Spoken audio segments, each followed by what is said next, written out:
Kalau dia nak, kita timbul soalan yang tu saja, kita nak fokus. Mungkinlah kita malam ni malam yang ketiga lah saya bagi tazkirah, betul tak?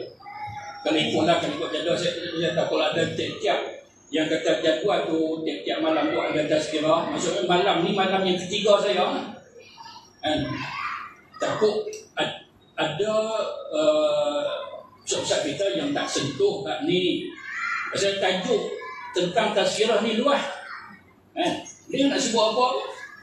Batu ni sebagai, tapi yang ni agak penting, kan? Kadang-kadang kita kata ni tak apa, tak payah kot. Dengan semua orang dia nak ambil tahu. Baik. Kalau seorang itu dia nak tutup balik dengan witir, walau dah buat, boleh tak? Tak sah kita kata tak boleh 2 kali witir dalam satu malam. Tapi ada cara boleh. Ada cara boleh. Cara ini disentuh oleh Imam Nawawi dalam kitab Majmu'. Boleh. Boleh. Kau mana pula? Okey. Batalkan semula witir ni. Tu kaedah dia. Batalkan semula. Kau dengar buat main-main, dia tak faham sampai ketua. Apa dia tu? Kalau nak buat 2 kali, kena batalkan dulu. Macam mana cara nak batalkan dia? Bila? Okey, soalan. Bila pun boleh. Sekali boleh. Lepas tazkirah ni, dia batalkan witir dia. Boleh. Tak mahu tidur dulu. Itu suka. Kan?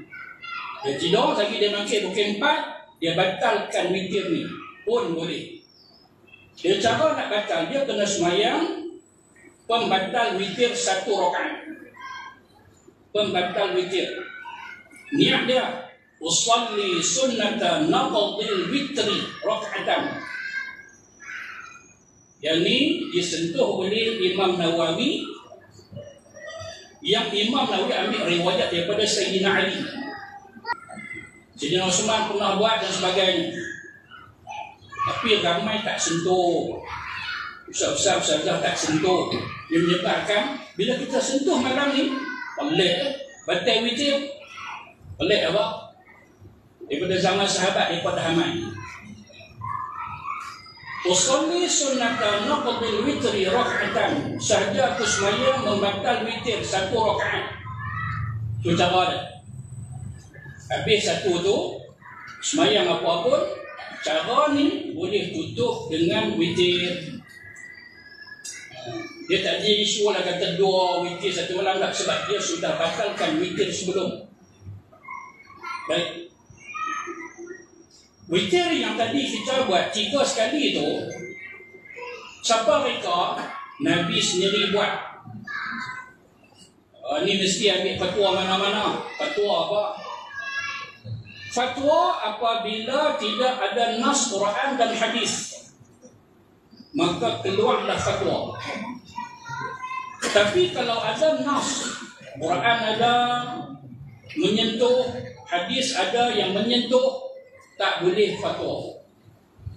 Tak boleh fatwa. Jadi sekarang ni fatwa siapa? Tak ada siapa fatwa, cuma ulama menyokong apa yang Nabi pernah sebut, apa pernah yang Nabi buat. Dia ceritanya Nabi buat. Apa dia? 3 rakaat sekali. Dan Nabi pesan jangan sopa macam maghrib. Jadi sebab tu kita tidak ada tahiyat awal. Kita tak buat tahiyat awal tadi. Dia tak sopa dengan maghrib. Usalli sunnatal witri 3 raka'atin. Makmuman kita makmum lillahi ta'ala.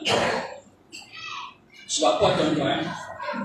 Kita akan boleh dalam bulan Ramadan ini, kita nak yang meyakinkan, kita nak yang halal dan thayyibah dalam segala sudut.